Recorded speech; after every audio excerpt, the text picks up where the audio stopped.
Well, maybe it had never been like that, but it had been almost like that. Sometimes. And those were the times I tried to remember.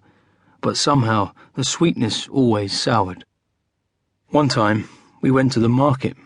I forget which one, probably Petticoat Lane or Brick Lane or one of those poncy ones with expensive gear for tourists. Maybe it was Portobello Market. They changed a lot since I was a kid, these markets. Back then you bought cheap boots for a tenner. Now you bought cheap rip-offs for £100. So we went, me and Brenda. It was a Monday, and we both had the day off. This was only a couple of weeks or so after we'd started going out. I'd picked her up at her flat. She'd invited me in and made me a cup of tea. She'd made an effort, makeup and perfume and all. She brought the tea in and handed it to me, and I told her she looked nice. She smiled, that broad, open smile, her eyes sparkling for a moment. She looked young when she did that. But then the smile would fade, and a sadness would creep into her eyes. I would think it was me who'd caused that. I'd think that I wasn't what she was looking for. I wasn't the romantic type. I didn't know what to say, how to act.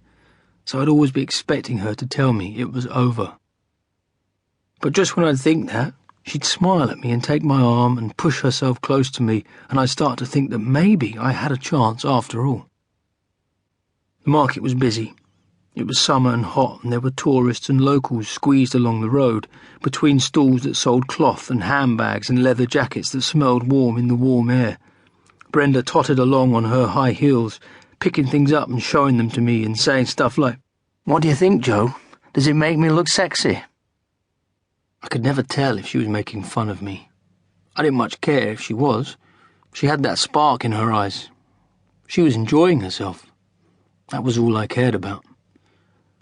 At one stall, she tried on a pair of shoes and asked how much they were.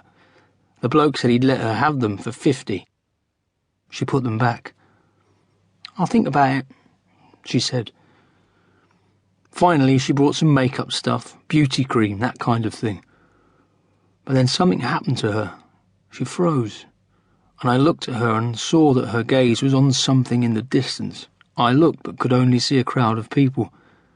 I asked her what was wrong, but she only said it was too busy for her. She didn't like so many people, she said. She dumped the creams in the plastic bag the woman had given her. Then she took my arm and said she was hungry. I was hungry too. I'd been hungry for a couple of hours. She dragged me to a greasy spoon well away from the market. We had burgers and chips. She ate in silence, and that spark was gone from her eyes. I wondered about that.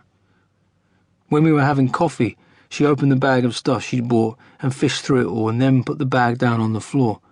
"Shit," she muttered. I asked her what was wrong. "Oh, it's nothing."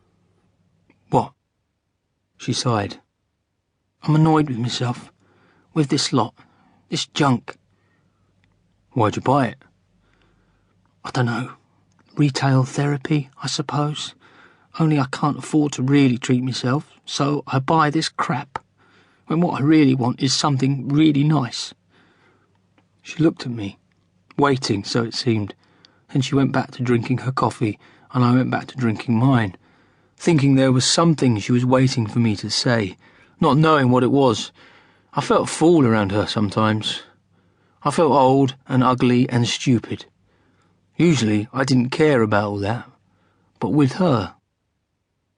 "You haven't been out with many women, have you?" she said. The coffee cup had been halfway to her mouth. Now she put it down. I thought about what she'd asked me. I'd been with women, of course, but out with them? "No," I said. "Not really." "You see," she said quietly, "you're supposed to buy something for me." And then I went cold, and a kind of fear hit me in the guts. I call it fear, but I'm not sure that's right. I don't know that I have the words for it. I'd known fear lots of times. You couldn't live like I had and not know it, but it was always a kind of good fear. It was something you could get hold of.